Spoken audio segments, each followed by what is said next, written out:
नमस्कार दोस्तों। Global level पे चारों तरफ इनसिक्योरिटी दिखाई दे रही है, जहां पर एक तरफ तो रशिया यूक्रेन वॉर चल रहा है, दूसरा मिडिल ईस्ट के अंदर भी इजराइल हमास वॉर लगातार बढ़ता हुआ अभी तक दिखाई दे रहा था। बट रिसेंटली इस इनसिक्योरिटी के दौर में एक राहत की सांस मिली है, क्योंकि इजराइल और हिजबुल्लाह के बीच में सीज फायर एग्रीमेंट रिसेंटली हो चुका है।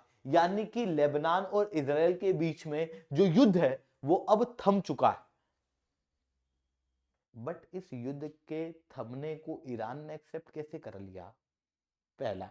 दूसरा, हिजबुल्लाह ने यहां पर घुटने क्यों टेक दिए?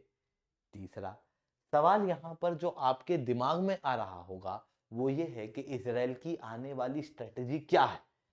हिजबुल्लाह को घुटने टिकाने के बाद इसराइल अब और क्या करने वाला है, इन सारी चीजों को मैं शुभेंद्र सिंह चौहान डिटेल में आप लोगों के साथ में चर्चा करूंगा। बट उसके पहले आप लोग मेरे साथ में SRC10 टेलीग्राम ग्रुप के ऊपर जुड़ सकते हो। मेरे क्लास की अपडेट, PPT, PDF सब कुछ आपको हमें मिल जाएगी। यूपीएससी CSE की तैयारी करना, इंडिया के टॉप एजुकेटर्स से ऑफलाइन क्लासेस के अंदर पढ़ना है तो आप लोगों के पास में अच्छा मौका है। अनअकैडमी अब केवल ऑनलाइन ही रहा, अनअकैडमी अब ऑफलाइन भी आ चुका है। दिल्ली के करोलबाग मुखैनगर के अंदर, प्रयागराज के सिविल लाइंस और बिहार के पटना के अंदर ऑलरेडी हमारे सेंटर्स खोले जा चुके हैं, जहां पर इंडिया के ये टॉप एजुकेटर्स आप लोगों को कंप्रहेंसिव यूपीएससी CSE की तैयारी कराएंगे।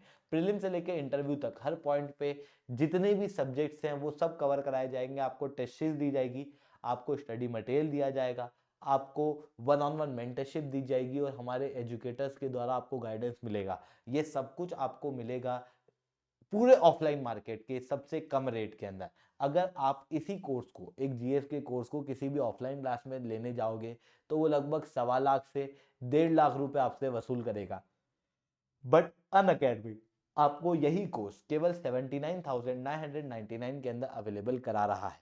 तो बिल्कुल से आप हमारी टीम के साथ में जुड़ सकते हो। अगर आपको और डिटेल चाहिए तो आप इस नंबर पे हमारी टीम से कांटेक्ट भी कर सकते हो। इसके अलावा अगर आपको स्टेट पीएससी जैसे बीपीएससी और यूपी पीएससी की तैयारी करना है तो यूपी पीएससी के लिए आप हमारे प्रयागराज वाले सेंटर में और बीपीएससी के लिए आप हमारे पटना वाले सेंटर के अंदर जुड़ सकते हो। चलिए दोस्तों, समझने का प्रयास करते हैं यहाँ पे हुआ क्या। देखो, यहाँ पर आपको इसराइल दिखाई दे रहा होगा। इसराइल ने 7 अक्टूबर के दिन हमास से एक अटैक झेला, और जब ये अटैक हुआ तो इसराइल ने पलटवार किया, हमास को छितर बितर कर दिया। वेस्ट बैंक और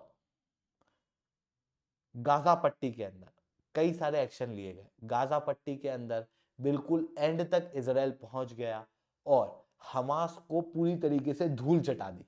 हालांकि युद्ध के ऊपर विराम अभी भी नहीं हुआ, बट इसराइल का युद्ध हुआ जिस हमास से, उस हमास को हथियार सप्लाई करता है ईरान। यानी कि ईरान बैक्ड एक टेररिस्ट ग्रुप है। बट ईरान के द्वारा बैक किया हुआ टेररिस्ट ग्रुप केवल हमास ही नहीं है।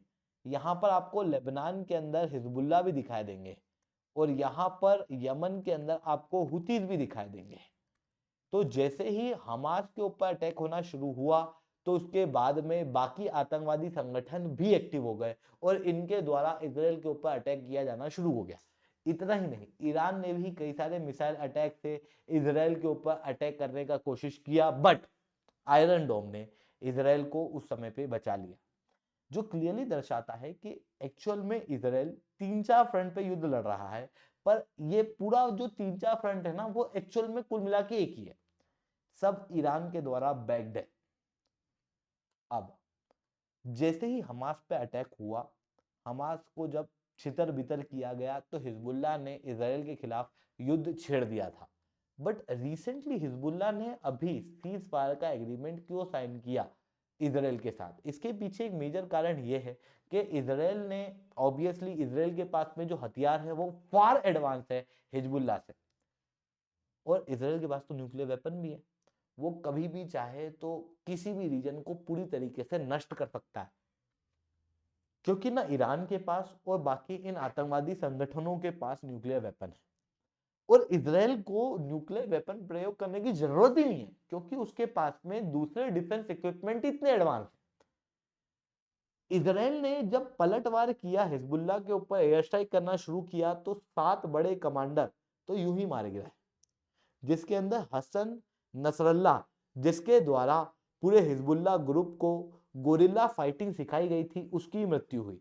इतना ही नहीं, याह्या सिनवर की भी मृत्यु यहाँ पे हुई थी, जो कि 7 अक्टूबर का जो इजराइल के ऊपर अटैक हुआ था उसका मास्टरमाइंड था। मतलब हिजबुल्लाह के जो मेजर लीडर हैं वो ऑलरेडी नष्ट हो चुके हैं। हिजबुल्लाह 10 साल पीछे जा चुका है अपने समय से।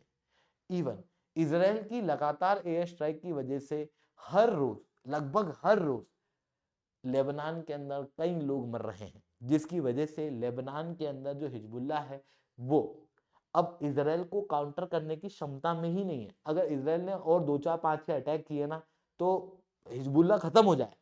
इसीलिए हिजबुल्लाह ने यहाँ पर एक सीज फायर एग्रीमेंट किया। वहीं दूसरी तरफ इजराइल ने क्यों किया? इजराइल तो डोमिनेंस पोजीशन पे था। देखो सीधी चीज ऐसी है कि ग्लोबल लेवल पे अब इजराइल के ऊपर प्रेशर आ रहा है। रिसेंटली यूनाइटेड नेशन का रिजोल्यूशन आपको याद होगा, जो कि यूएस द्वारा वीटो किया गया था, बट ग्लोबल लेवल पे कोशिश तो की जा रही थी ना कि यार इजराइल को इस युद्ध को खत्म कर देना चाहिए। इतना ही नहीं, आईसीसी ने ऑलरेडी अरेस्ट वारंट इशू कर दिया है इजराइल के लीडर नेतन्याहू के खिलाफ। ये तो ग्लोबल लेवल का प्रेशर है। इतना ही नहीं, इजराइल के खिलाफ एंटी सेमिटिज्म देखने को मिल रहा है। लोग जो हैं वो जब से युद्ध हुआ है तब से ज्यूज लोगों को अच्छे से ग्लोबल लेवल पे दूसरी कंट्रियों में ट्रीट नहीं कर रहा है। वहीं इजराइल की जो इकोनॉमिक ग्रोथ है वो भी स्लो डाउन होती हुई दिखाई दे रही, क्योंकि एक युद्ध किसी भी कंट्रियों को 10 से 20 साल पीछे पहुंचा देता है, इंक्लूडिंग इजराइल। इसी कारण से इजराइल जिसकी ग्रोथ रेट पहले 6% के आसपास, 6.5% के आसपास हुआ करती थी, वो कम होकर 2% पे आ चुकी है। इवन कंज्यूमर स्पेंडिंग लगभग 27% से कम हो चुकी है, क्योंकि लोगों के अंदर इनसिक्योरिटी है। इस कारण से लोग पैसा खर्च ना करते हुए उसे सेव कर रहे हैं। इस कारण से इजराइल को भी ये सीज फायर एग्रीमेंट काफी जरूरी था, और इन दोनों कंट्रियों ने रिसेंटली सीज फायर एग्रीमेंट जो है वो यूएस और फ्रांस के मीडिएशन के बाद साइन कर दिया है। अब ये जो सीज फायर एग्रीमेंट हुआ है इसके अंदर क्या क्या चीजें कही गई वो समझना। इस एग्रीमेंट के अंदर ये कहा गया कि इजराइल और लेबनीज बॉर्डर के ऊपर जो युद्ध है वो खत्म हो जाएगा, विराम होगा उस पर, और विराम होने के बाद लगभग 60 दिन के अंदर धीरे धीरे करके अपने फोर्सेस को इजराइल बॉर्डर से निकालेगा, ताकि अचानक से ऐसा ना हो कि इजराइल निकल जाए कि भाई हाँ उधर से लेबनान चले जाएंगे, हम भी इधर चले जाते हैं। अगर ऐसा करेगा इजराइल तो पुराने इंफ्रास्ट्रक्चर वापस से रीडेवलप किए जा सकते हैं हिजबुल्लाह के द्वारा। हिजबुल्लाह पे इजराइल पूरी तरीके से भरोसा भी नहीं कर सकता। इस कारण से अभी जो डील हुई उस डील के अंदर क्लियरली ये कहा गया कि 60 दिन के अंदर धीरे धीरे करके इजराइल जो है वो अपनी फोर्सेस को वहां से हटाएगा। बट अब जैसे मान लो कि यार इजराइल धीरे धीरे हटा रहा है और हिजबुल्लाह ने एकदम से हटा दी तो फिर इजराइल के लोग तो अंदर घुस जाएंगे ना। तो हिजबुल्लाह ने भी कहा कि भाई 5000 सोल्जर हम डिप्लॉय रखेंगे, जिनके जरिए हम इंफ्रास्ट्रक्चर तो बना नहीं सकते अचानक से, पर हाँ हम सिक्योरिटी को मेक श्योर कर सकते हैं। इसी कारण से यहाँ पर ये एग्रीमेंट के मेन फीचर देखने को मिले हैं, जिसके बाद इजराइल के लीडर नेतन्याहू द्वारा कहा गया कि भाई हम लोगों ने हिजबुल्लाह को सीज फायर के लिए फोर्स किया, क्योंकि जिस तरीके के अटैक इजराइल द्वारा हिजबुल्लाह के ऊपर किए गए वो दशकों पीछे जा चुका है। ये तो इजराइल के लीडर का रिएक्शन है। वहीं जो इजराइल के लोग हैं वो 37% तक इस एग्रीमेंट के फेवर में, वो 32% लोग इसके फेवर में नहीं है। हिजबुल्लाह ने यहाँ पर डायरेक्ट कमेंट करने से मना किया, बट जैसे ही सीज फायर एग्रीमेंट हुआ उसके बाद हिजबुल्लाह और लेबनान से गोलियों की आवाज आने लगी, जो क्लियर नहीं है कि क्यों आ रही थी, पर कई सारे लोगों का कहना यह है कि लोग सेलिब्रेट कर रहे थे कि चलो सीज फायर हुआ, हम इस युद्ध से बचे।